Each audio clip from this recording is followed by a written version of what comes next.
ഇവർ കാട്ടിക്കൂട്ടിയ കോപ്രായം എന്താണ്? അവരെ നമ്മൾ മുൻപ് വിളിച്ചിരുന്നത് അന്യസംസ്ഥാന തൊഴിലാളികൾ എന്നാണ്. എത്ര അതിഥി തൊഴിലാളികളാണ് കേരളത്തിലേക്ക് ഓരോ ദിവസവും ജോലി തേടി വരുന്നത് എന്നും ഇവരുടെ പശ്ചാത്തലം എന്താണെന്നും നമ്മൾ പരിശോധിക്കാറില്ല. അതിഥി തൊഴിലാളികൾ ചെയ്ത ക്രൈം പരമ്പരകളുടെ പട്ടിക കണക്കറ്റതാണ്. സ്വന്തം നാട്ടിൽ ഒന്നിലേറെ പേരെ വധിച്ച ശേഷം ഒളിവിൽ മുങ്ങി നടക്കുകയായിരുന്ന ഒരു സീരിയൽ കില്ലറായിരുന്നു പേരൂർക്കടയിലെ ഹോട്ടലിൽ ചായ അടിക്കാൻ നിന്നിരുന്നത്. കേരളത്തിൽ ഒരു ക്രൈം നടക്കുകയും അതിന്റെ പിന്നിൽ അതിഥി തൊഴിലാളികളാണ് എന്ന് അറിയുകയും ചെയ്യുന്നതോടെയാണ് ഇവരുടെ പശ്ചാത്തലത്തെക്കുറിച്ചുള്ള അന്വേഷണം ആദ്യമായി നടക്കുന്നത് തന്നെ. കൃത്യമായ ഡാറ്റാ ബാങ്കും നടപടിക്രമങ്ങളും പാലിച്ചില്ലെങ്കിൽ അതിവിദൂരത്തല്ലാതെ വലിയൊരു ദുരന്തം നമ്മെ കാത്തിരിക്കുന്നുണ്ട് എന്ന കാര്യത്തിൽ സംശയമില്ല. കുറച്ചു കാലം മുൻപ് നടന്ന ഒരു സംഭവമാണ്. ചലച്ചിത്ര സംവിധായകനായ രാജസേനൻ നമ്മുടെ നാട്ടിലെ അതിഥി തൊഴിലാളികളെ അങ്ങേയറ്റം രൂക്ഷമായി വിമർശിച്ചുകൊണ്ട് ഒരു വീഡിയോ പോസ്റ്റ് ചെയ്തു. അതിൽ പറയുന്നത് ഏതാണ്ട് ഇങ്ങനെയാണ്: പ്രധാനമന്ത്രിയും മുഖ്യമന്ത്രിയും എല്ലാം പറഞ്ഞതനുസരിച്ച് മലയാളികൾ 3 ആഴ്ചയായി എല്ലാ നഷ്ടങ്ങളും സഹിച്ച് വീട്ടിലിരിക്കുകയാണ്.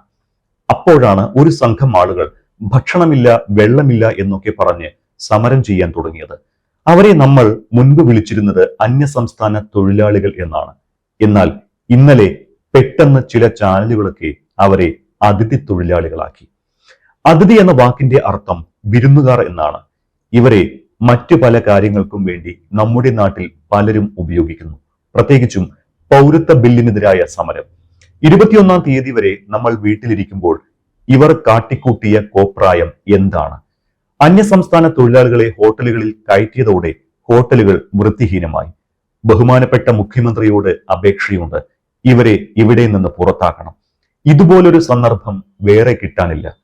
അന്യസംസ്ഥാന തൊഴിലാളികൾ നാടിന് ആപത്താണ്, ഇവരെ നാട്ടിൽ നിന്ന് ഓടിക്കണം എന്നിങ്ങനെയൊക്കെയാണ് അന്ന് രാജസേനൻ തുറന്നടിച്ചു പറഞ്ഞത്. അതോടെ കേരളത്തിലെ സാമൂഹിക രാഷ്ട്രീയ മേഖലയിലെ വിവിധ മനുഷ്യർ ശക്തമായ പ്രതിഷേധവുമായി രാജസേനനെതിരെ രംഗത്ത് വന്നു. അന്യസംസ്ഥാനങ്ങളിൽ നിന്ന് വന്ന് തൊഴിലെടുക്കുന്നവർ നമ്മുടെ അതിഥികളാണെന്നും അവരോട് ആ സംസ്കാരത്തോടും മാന്യതയോടും കൂടി മാത്രമേ പെരുമാറാവൂ എന്നും നാടിന്റെ വിവിധ കോണുകളിലുള്ള വിവിധ തരക്കാരായ ആളുകൾ പ്രതികരിച്ചു. തൊട്ടു പിന്നാലെ മാപ്പുമായി രാജസേനൻ രംഗത്തെത്തി. പറഞ്ഞത് തെറ്റായിപ്പോയി എന്നും ക്ഷമിക്കണമെന്നും അപേക്ഷിച്ച് തൊട്ടടുത്ത വീഡിയോയിലൂടെ രാജസേനൻ വിവാദങ്ങളിൽ നിന്ന് തലയൂരി. എന്നാൽ അന്ന് രാജസേനൻ പറഞ്ഞ കാര്യങ്ങളിൽ ചിലതൊക്കെ ശരിയല്ലേ എന്ന് ചിലരെങ്കിലും ചോദിക്കുന്നുണ്ട്. അതിഥികളായി നമ്മൾ കാണുന്നവർ തിരിച്ച് ഇങ്ങോട്ടും ആ പരസ്പര ബഹുമാനവും മര്യാദയും പുലർത്തുന്നുണ്ടോ എന്ന ചോദ്യം ശക്തമായി തന്നെ ഉയർന്നു വരുന്നുണ്ട്. അതിഥി തൊഴിലാളികളെ വിവിധ ജോലികൾക്കായി നമ്മുടെ നാട്ടിലേക്ക് കയറ്റിക്കൊണ്ടുവരുന്ന ഏജന്റുമാർ മെയ്യനങ്ങാതെ പണം സമ്പാദിച്ച് കൊഴുക്കുകയാണ്. വരുന്നവരെ കുറിച്ച് കൃത്യമായ രേഖകളോ പശ്ചാത്തല വിവരമോ ഒന്നും ഏജന്റുമാർക്ക് ലഭിക്കാറില്ല. അവരത് ചോദിച്ച് അന്വേഷിക്കാറില്ല എന്നതാണ് വാസ്തവം. കിട്ടുന്നവരെയൊക്കെ ട്രെയിനുകളിൽ കയറ്റി ഇങ്ങോട്ടെത്തിക്കുകയാണ്. അവർക്ക് താമസിക്കാൻ ഒരു ഷെൽട്ടറും ഭക്ഷണ സൗകര്യവും ഏർപ്പെടുത്തി കഴിഞ്ഞാൽ പണ്ടുകാലത്ത് അമേരിക്കയിലും മറ്റും നിലനിന്നതുപോലെ അടിമ സമ്പ്രദായത്തിൽ എന്ന പോലെ വിവിധ ഇടങ്ങളിലേക്ക് ഇവരെ വിവിധ ജോലികൾക്കായി അയക്കുകയാണ്. അന്യദേശ തൊഴിലാളികൾക്ക് കൊടുക്കുന്ന കൂലിയുടെ നിശ്ചിത ശതമാനം തുക ഈ ഏജന്റുമാർക്കുള്ള കമ്മീഷനാണ്. കമ്മീഷൻ തുക കിട്ടുന്ന ഏജന്റ് ഹാപ്പി. സ്വന്തം നാട്ടിൽ വിരലിൽ എണ്ണാവുന്ന വേതനത്തിന് മാത്രം ജോലി ചെയ്ത് ശീലിച്ചിട്ടുള്ള അതിഥി തൊഴിലാളികളും ഹാപ്പി. എന്നാൽ ഇതിന്റെ അനന്തരഫലങ്ങളെ കുറിച്ച് ആരും ചിന്തിക്കുന്നില്ല. നമ്മുടെ നാട്ടിൽ ജോലി ചെയ്ത് നമ്മളിൽ നിന്ന് കൂലി വാങ്ങി സ്വന്തം നാട്ടിൽ കുടുംബം പോറ്റാൻ എത്തിയവർ ഇവിടെ ഒരു സുരക്ഷാ ഭീഷണിയായി തന്നെ മാറുന്ന സാഹചര്യം വരികയാണോ എന്ന് ആരെങ്കിലും സംശയിച്ചാൽ കുറ്റം പറയാനാവുന്നത് എങ്ങനെ? അധികമൊന്നും വേണ്ട. ഈ അടുത്ത കാലത്ത് മാത്രം നമ്മുടെ നാട്ടിൽ നടന്ന കുറ്റാന്വേഷണങ്ങളുടെ പിന്നാലെ പോയാൽ ഈ വാദങ്ങളിൽ ന്യായമുണ്ട് എന്ന് സ്വാഭാവികമായും ഉറപ്പാക്കേണ്ടതായി വരും. തിരുവനന്തപുരത്ത് നഗരത്തിലെ ഒരു പൂക്കടയിൽ ചെടികൾ അലങ്കരിക്കുന്ന പണിയിൽ ഏർപ്പെട്ടുകൊണ്ടിരുന്ന നെടുമങ്ങാട് സ്വദേശിനിയായ ഒരു യുവതിയെ പിറകിലൂടെ വന്ന് കഴുത്തറുത്തു കൊന്നത് ഒരു അന്യദേശ തൊഴിലാളിയായിരുന്നു. മധ്യ കേരളത്തിൽ ഒരു വീട്ടിൽ ഗൃഹനാഥനെയും ഭാര്യയെയും കൂട്ടുകുരുതി ചെയ്ത് സ്വർണ്ണാഭരണങ്ങളും മറ്റ് വിലപിടിപ്പുള്ള വസ്തുക്കളുമായി മുങ്ങിയതും ഒരു അന്യദേശക്കാരനായിരുന്നു. കേരളത്തെ ഞെട്ടിവിറപ്പിച്ച സൗമ്യ വധക്കേസിലെ പ്രതി ഗോവിന്ദച്ചാമിയും ആ സംഭവത്തിന്റെ തന്നെ ഫോട്ടോ കോപ്പി എന്ന് പറയാവുന്ന പെരുമ്പാവൂർ ജിഷ വധക്കേസിലെ പ്രതി അമീറുൽ ഇസ്ലാമും അന്യദേശക്കാരായിരുന്നു.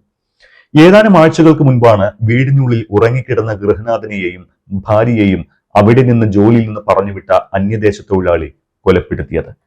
ഏറ്റവും ഒടുവിൽ ഇതാ തിരുവനന്തപുരത്തെ അറിയപ്പെടുന്ന ഹോട്ടലായ കേരള കഫേയുടെ മുതലാളിയെ കഴുത്തറുത്ത് കൊലപ്പെടുത്തിയതിലും അന്യസംസ്ഥാന തൊഴിലാളിയുണ്ട്.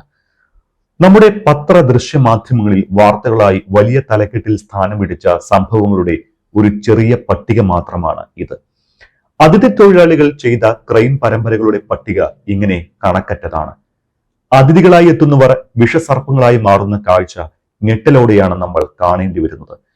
കേരളത്തിലേക്ക് തൊഴിലന്വേഷിച്ചു വരുന്ന എല്ലാ മനുഷ്യരും ക്രിമിനൽ പശ്ചാത്തലം ഉള്ളവരല്ല എന്ന് നമുക്കറിയാം.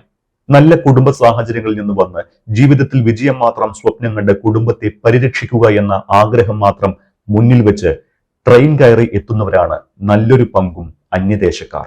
എന്നാൽ ഇങ്ങനെ വരുന്നവർ കേരളത്തിന്റെ തനത് സാമൂഹിക അന്തരീക്ഷത്തെ തീരെ മനസ്സിലാക്കാത്തവരാണ്. ഓരോ നാട്ടിലും അതിഥികളായി ചെല്ലുന്നവർ ആ നാടിന്റെ രീതികൾക്കനുസരിച്ച് ജീവിക്കാൻ ശീലിക്കേണ്ടതുണ്ട്. ഗൾഫ് അടക്കമുള്ള അന്യരാജ്യങ്ങളിലേക്ക് സ്ഥിര ജോലിക്കായി കുടിയേറി പാർക്കുന്ന ആളുകൾക്ക് വിസ അനുമതി ലഭിക്കുന്നത് മുതൽ അവർ കൃത്യമായ നിരീക്ഷണത്തിലാണ്. വളരെ ചെറിയൊരു കുറ്റത്തിന് പോലും അതികഠിനമായ ശിക്ഷ അവർക്ക് ലഭിക്കുമെന്ന ബോധ്യം അവർക്കുണ്ടായിരിക്കും. അവരെക്കുറിച്ചുള്ള കൃത്യമായ വ്യക്തിവിവര കണക്കുകൾ ഭരണകൂടങ്ങൾക്ക് ഉണ്ടായിരിക്കുകയും ചെയ്യും. ഈ പരിമിതികൾക്കുള്ളിലാണ് വിദേശ രാജ്യങ്ങളിൽ മലയാളികൾ അടക്കമുള്ള പ്രവാസികൾ ജോലി ചെയ്യുന്നതും കൃത്യമായ സൗഹാർദ്ദവും സമാധാനവുമുള്ള സാമൂഹിക അന്തരീക്ഷം അവിടെ സൃഷ്ടിക്കുന്നതും. ആ നാടുകളിൽ പ്രവാസികൾ ഒരു തലവേദനയായി ഭരണാധികാരികൾക്ക് മാറുന്നില്ല. അതിന് പ്രധാന കാരണം അങ്ങോട്ടേക്ക് വന്നു ചേർന്ന പ്രവാസികളായ അഥവാ അതിഥികളായ ആളുകളുടെ മേൽ തദ്ദേശീയ ഭരണാധികാരികളുടെ കണ്ണും കാതും തുറന്നു വെച്ചിരിക്കുന്നു എന്നുള്ളതാണ്. എന്നാൽ നമ്മുടെ നാട്ടിൽ മറ്റ് സംസ്ഥാനങ്ങളിൽ നിന്ന് കുടിയേറി പാർക്കുന്ന അതിഥി തൊഴിലാളികളുടെ കാര്യത്തിൽ എന്തെങ്കിലും തരത്തിലുള്ള വ്യക്തിവിവര കണക്കുകൾ കൃത്യമായി നമ്മുടെ കൈവശമുണ്ടോ? ഇപ്പോഴും വ്യക്തമല്ല. എത്ര അതിഥി തൊഴിലാളികളാണ് കേരളത്തിലേക്ക് ഓരോ ദിവസവും ജോലി തേടി വരുന്നത് എന്നും ഇവരുടെ പശ്ചാത്തലം എന്താണെന്നും നമ്മൾ പരിശോധിക്കാറില്ല. വിവിധയിനം ജോലികൾക്കായി ഇവരെ കൊണ്ടുവരുന്ന ഏജന്റുമാർ ഇവരുടെ സ്വദേശത്തെക്കുറിച്ചോ പശ്ചാത്തലത്തെക്കുറിച്ചോ കൃത്യമായ യാതൊരു നിഷ്കർഷതകളോ ഒന്നും സൂക്ഷിക്കുന്നില്ല. ഒരു കൊച്ചു കടലാസിൽ എഴുതി കൊടുക്കുന്ന പേരും ഫോൺ നമ്പറും മാത്രമാണ് ഇവരുടെ രേഖകൾ. മിക്കപ്പോഴും കേരളത്തിൽ ഒരു ക്രൈം നടക്കുകയും അതിന്റെ പിന്നിൽ അതിഥി തൊഴിലാളികളാണ് എന്ന് അറിയുകയും ചെയ്യുന്നതോടെയാണ് ഇവരുടെ പശ്ചാത്തലത്തെക്കുറിച്ചുള്ള അന്വേഷണം ആദ്യമായി നടക്കുന്നത് തന്നെ. അത്തരം അന്വേഷണങ്ങളുടെ ഭാഗമായി ഇവരുടെ പിന്നാമ്പുറങ്ങളിലേക്ക് പോകുമ്പോഴാണ് സ്വന്തം നാട്ടിൽ നിരവധി ക്രിമിനൽ പ്രവർത്തികളിൽ ഏർപ്പെട്ട വ്യക്തിയാണ് ഇതെന്ന് ഞെട്ടലോടെ തിരിച്ചറിയുന്നത്. തിരുവനന്തപുരം അമ്പലമുക്കിലെ വിനീതിയുടെ മരണം ഇതിനുദാഹരണമാണ്. പേരൂർക്കടയിലെ ഒരു തട്ടുകടയിൽ നിത്യജോലി ചെയ്യുകയായിരുന്ന ഒരാളാണ് വിനീതയെ ക്രൂരമായി കൊലപ്പെടുത്തിയത്. സ്വന്തം നാട്ടിൽ ഒന്നിലേറെ പേരെ വധിച്ച ശേഷം ഒളിവിൽ മുങ്ങി നടക്കുകയായിരുന്ന ഒരു സീരിയൽ കില്ലറായിരുന്നു പേരൂർക്കടയിലെ ഹോട്ടലിൽ ചായ അടിക്കാൻ നിന്നിരുന്നത്. ഇതൊന്നും നമുക്ക് ഒരു പരിശോധനയിലൂടെ ഒരു കൃത്യമായ കണക്കെടുപ്പിലൂടെയോ കണ്ടുപിടിക്കാനോ സാധിക്കുന്നില്ല. കോവിഡ് കാലത്തും കഴിഞ്ഞുപോയ പ്രളയകാലങ്ങളിലും അതിഥി തൊഴിലാളികളുടെ കാര്യത്തിൽ പ്രത്യേകം ശ്രദ്ധ പതിപ്പിച്ച സർക്കാരാണ് ഇപ്പോൾ നമുക്കുള്ളത്. അന്ന് ഇവരുടെ എണ്ണത്തെക്കുറിച്ചുള്ള കണക്കെടുപ്പ് കൃത്യമായി നടത്തുമെന്ന് മുഖ്യമന്ത്രി പറഞ്ഞിരുന്നു. ആ കണക്കെടുപ്പുകൾ എവിടം വരെയായി എന്നതിനും നിശ്ചയമില്ല. ഇന്നിപ്പോൾ കേരളത്തിൽ ക്രിമിനൽ കുറ്റകൃത്യങ്ങളുടെ പേരിൽ പിടികൂടപ്പെട്ട അതിഥി തൊഴിലാളികളുടെ കണക്കും കൃത്യമായി ഉണ്ടോ എന്ന് കണ്ടറിയണം. കഴിഞ്ഞ ദിവസം തിരുവനന്തപുരത്തെ ഹോട്ടൽ ഉടമയെ കൊന്നതിൽ ഒരു പ്രതി നേപ്പാളിയാണ് എന്നാണ് പുറത്തുവരുന്ന വിവരങ്ങൾ. ഒരു നേപ്പാളിക്ക് ഒരു ഇന്ത്യൻ സംസ്ഥാനത്ത് വന്ന് ജോലി ചെയ്യുന്നതിന് സാധിക്കുന്നതിന് നിരവധി ഔദ്യോഗിക നടപടിക്രമങ്ങളുണ്ട്. വ്യക്തമായ പരിശോധനകൾ നടക്കേണ്ടതുണ്ട്. ഇതെല്ലാം കഴിഞ്ഞിട്ടാണോ അയാൾ തലസ്ഥാന നഗരിയിൽ വന്ന് ജോലി ചെയ്തത് എന്ന കാര്യത്തിൽ എന്തെങ്കിലും വ്യക്തത ആർക്കെങ്കിലും ഉണ്ടോ?